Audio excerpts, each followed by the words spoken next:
ثم الرضا عن أبي بكر وعن عمر وعن علي وعن عثمان ذي الكرم.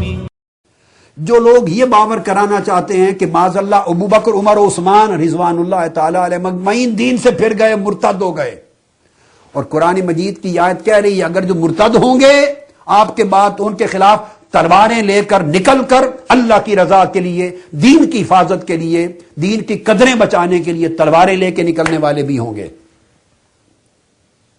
اگر یہ معاذ اللہ دین سے نکل گئے تھے، مرتد ہو گئے تھے، دین چھوڑ گئے تھے، غاصب ہو گئے تھے، تو مولا علی شیر خدا کا ایٹ دا سیم ٹائم صحابہ کرام کی جماعت کو لے کر، بنی ہاشم اور اہل بیت اطہار کی جماعت کو لے کر جتنے لوگ بھی ہوتے وہ شیر خدا تھے. ملائکہ بھی ان کے ساتھ آ جاتے، آسمان سے اتر آتے. انہیں کیا کھٹکا تھا؟ اگر یہ دین سے پھر گئے تھے اور قابض ہو گئے تھے تخت حکومت پر دین کو نقصان پہنچانے کے لیے، دین کی تعبیر کو بدلنے کے لیے، دین کی تعلیمات کا راہ چینج کرنے کے لیے، اگر یہ معاذ اللہ من یرتد منکم عن دینہ کے مصداق تھے، تو مولا علی شیر خدا کا فرض تھا کہ وہ یجاہدون فی سبیل اللہ پر عمل کرتے ہوئے تلوار لے کر میدان میں نکل آتے. وہ بیعت نہ کرتے حکمتن یا مصلحتن یا مجبورن یا رغبتن، کسی لحاظ سے بھی بیعت کی بجائے تلوار سے جنگ کرتے، فاروق اعظم سے لڑتے، عثمان غنی سے لڑکے، ان کے مشیر نہ بنتے. 25 سال ان کے ساتھ رہے مولا علی شیر خدا، جنگ نہیں کی، ان کو مشورے دیتے رہے، ان کے دور میں ذمہ داریاں نبھاتے رہے.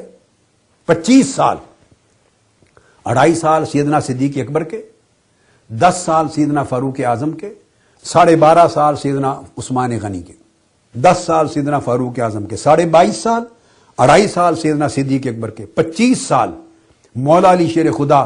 25 سالوں میں ایک دن تلوار لے کر یجاہدون فی سبیل اللہ لا یخافون لومۃ لائم کی عملی تصویر بنتے ہوئے ہمیں نظر نہیں آتے اگر یہ دین سے پھرنے والے لوگ تھے. اگر بعض لوگوں کا یہ کہنا ورغلانا، فتنہ پروری کرنا سچ ہے کہ یہ دین کو چھوڑ گئے، مرتد ہو گئے، اس پر قرآن کی آیت کا اطلاق ہوتا ہے. اگر یہ دین سے نکل گئے تو مولا علی شیر خدا کس جگہ کھڑے ہیں؟ وہ دین سے نکلنے والوں کے ساتھی ہیں، ان کے معاون ہیں، ان کے ہاتھوں پر مجبوراً بیعت کرنے والے ہیں. تو علی نہ رہا، وہ شیر خدا نہ رہا، وہ لا سیف الا ذوالفقار نہ رہا، وہ یجاہدون فی سبیل اللہ کا مصداق نہ رہا، وہ لا یخافون لومۃ لائم کا حقدار نہ رہا. کیسی باتیں سوچتے ہیں، ذرا سوچئے. ان خلفائے ثلاثہ پہ تان کر کے مولا علی شیر خدا کی جسد اقدس کو اور ان کی ولایت کو اور ان کی عظمت کردار کو آپ چھل نہیں کر رہے ہیں. مولا علی شیر خدا کی ہستی کو مشکوک بنا رہے ہیں. کیسی وفاداری ہے علی شیر خدا سے. یہ وہ علی شیر خدا ہیں. آپ دیکھیے، جب کسی چیز کو حق نہیں سمجھا تو ود ڈرا نہیں کیا. آپ دیکھیے 25 سال ان کو حق سمجھا تو ساتھ رہے. جب مولا علی شیر خدا کا دور آیا تو حضرت معاویہ نے آپ کی خلافت کو تسلیم نہیں کیا، شام میں اپنی حکومت کا اعلان کیا. مولا علی شیر خدا تلواریں لے کر صفین میں میدان میں آ گئے. یہ وہ علی شیر خدا ہے. اگر وہاں تلوار اٹھا کر جنگ کرنے سے نہیں گھبرائے تو ابو بکر، عمر اور عثمان رضوان اللہ تعالی علیہ مجمعین ان کے خلاف جنگ کرنے سے کیوں گھبرائے؟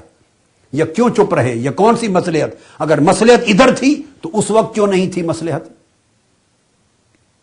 ان کو شام میں حکومت کرنے دیتے، خود مدینہ، حجاز، کوفہ جہاں جاتی خلافت اسلامیہ برقرار رہتی. ادھر کیوں جنگیں کی؟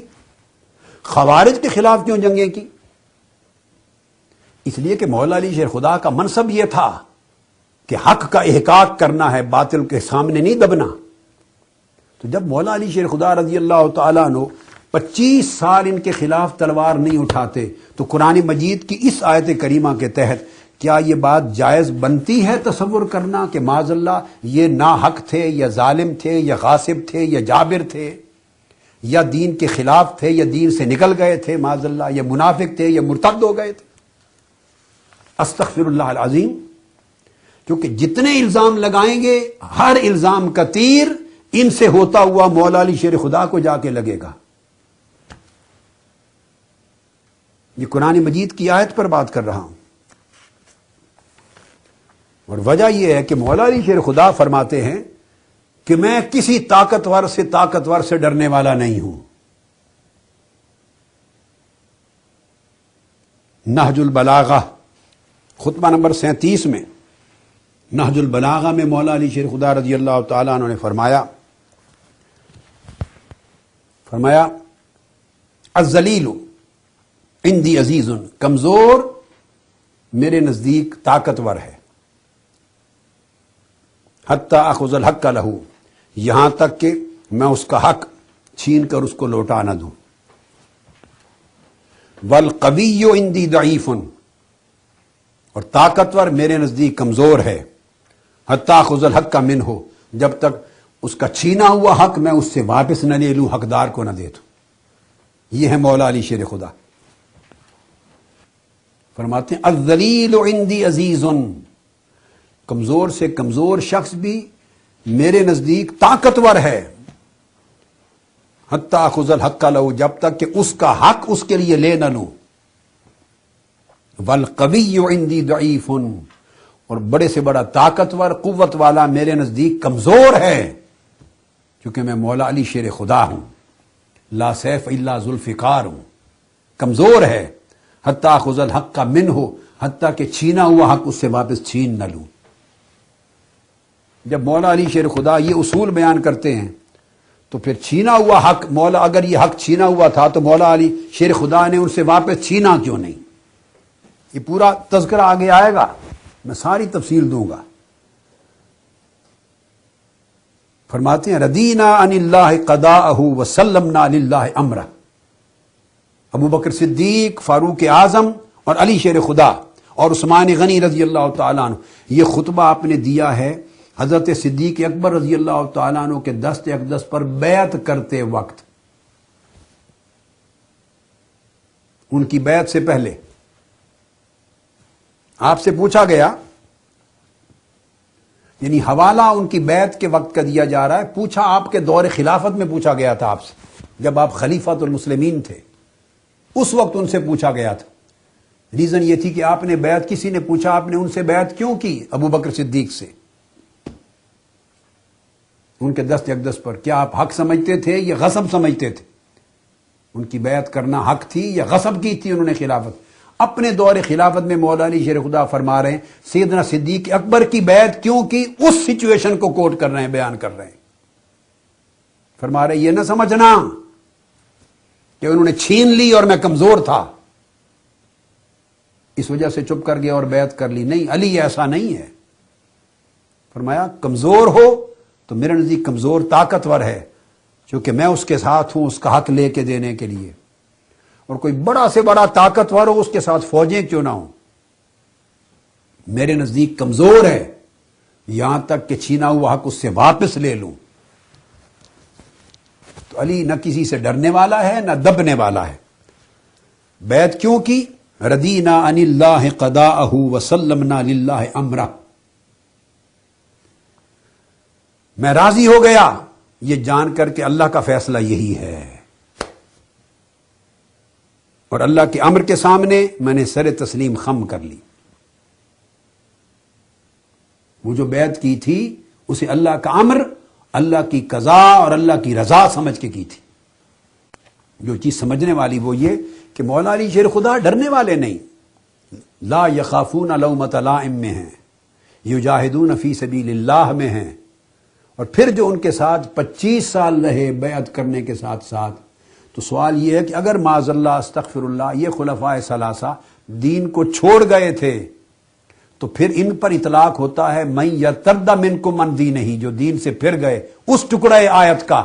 تو اگلا حصہ کہاں گیا؟ وہ لوگ کہاں ہیں؟ وہ کون تھے؟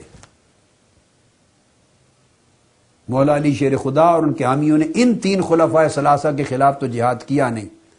تو جب انہوں نے ان کے خلاف 25 سال تک جہاد نہیں کیا بلکہ تعاون رکھا، آپ جو بھی سبب اور نیت چاہیں بنا لیں، مجھے ابھی اس وقت اس سے غرض نہیں، یہ بحث اگلے مسئلہ کے تحت آئے گی کہ کس خیال سے بیعت کی اور تعاون رکھا، یہ بحث بعد میں آئے گی. اس وقت آپ جو چاہیں توجیہ کر لیں. میرا نقطہ تو یہ ہے کہ جو بھی توجیہ کریں، جہاد نہیں کیا ان کے خلاف، جنگ نہیں لڑی، تلوار لے کر میدان میں نہیں آئے، یجاہدون فی سبیل اللہ کا فرض پورا نہیں کیا۔ اس کا مطلب یہ ہوا کہ اگر انہیں معاذ اللہ دین سے نکلا ہوا مانے تو مولا علی شیر خدا آیت کے اگلے حصے سے نکل جاتے ہیں، یحبہم و یحبونہ سے نکل جاتے ہیں، اذلۃ علی المؤمنین سے خارج ہو جاتے ہیں، عزت علی الکافرین سے خارج ہو جاتے ہیں، یجاہدون فی سبیل اللہ سے خارج ہو جاتے ہیں، لا یخافون لومۃ لائم سے خارج ہو جاتے ہیں۔ اب بولیے ایمان بچے گا؟ اگر حضرت ابو بکر، عمر اور عثمان کو من یرتد منکم عن دین سے خارج کریں تو مولا علی شیر خدا 6 کی 6 قرآن کی صفتوں سے خارج ہو جاتے ہیں، استغفر اللہ العظیم۔ تو پھر بولیے آپ سارا ہی صفایا کرنا چاہتے ہیں ایمان کا؟ نہ ادھر ایمان بچا نہ ادھر ایمان بچا۔ لہذا توبہ کرنی چاہیے ایسی پراگندگی پر مبنی خیالات سے۔ یہ قرآن مجید کی اس آیت کریمہ کا بیان تھا۔ اب ایک اور آیت کریمہ ہے اور اس کی تفسیر کوٹ کر رہا ہوں سیدنا امام محمد باقر علیہ السلام سے، اور وہ روایت کرتے ہیں امیر المومنین سیدنا علی المرتضیٰ علیہ السلام سے۔ اگلا حوالہ دے رہا ہوں تفسیر صافی، شیعہ حضرات کی بڑی معتبر کتاب تفسیر صافی، اور جو آیت کریمہ پڑھ رہا ہوں الذین کفروا وصدوا عن سبیل اللہ ضل اعمالہم، اور اس کے بعد پھر ما آتاکم الرسول فخذوہ وما نہاکم عنہ فانتہوا، 2 آیتیں کوٹ کی ہیں۔ پہلی آیت سورہ محمد کی، تو تفسیر صافی، دوسری تفسیر قمی، وہی جس کا پہلے میں تذکرہ کر چکا ہوں۔ اب یہاں قرآن مجید کی ایک آیت کریمہ کا اطلاق آتا ہے۔ ان الباقر علیہ السلام، عبارت پڑھ رہا ہوں تفسیر صافی اور تفسیر قمی کی۔ قال امیر المؤمنین علی علیہ السلام بعد وفات رسول اللہ صلی اللہ علیہ وآلہ وسلم فی المسجد والناس مجتمعون بصوت عال الذین کفروا وصدوا عن سبیل اللہ ضل اعمالہم۔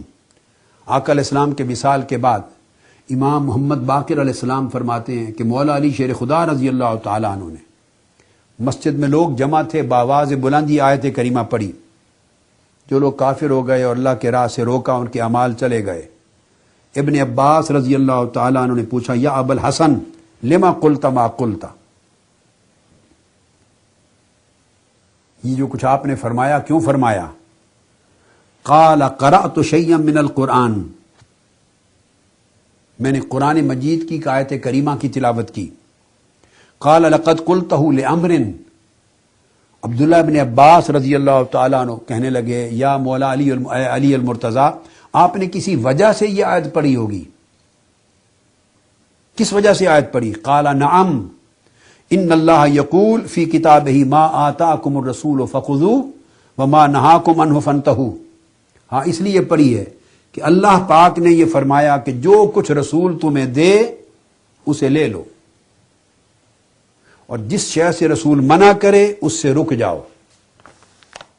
تو مولا علی شیر خدا نے فرمایا اللہ کی اس آیت، اس حکم کی وجہ سے یہ آیت پڑھی ہے۔ تو انہوں نے پوچھا اس حکم کا کہ جو رسول تمہیں دے وہ لے لو، جو نہ دے اسے رک جاؤ، اس کا اطلاق کیسے ہوتا ہے موجودہ وقت پر جو آپ آیت پڑھ رہے ہیں؟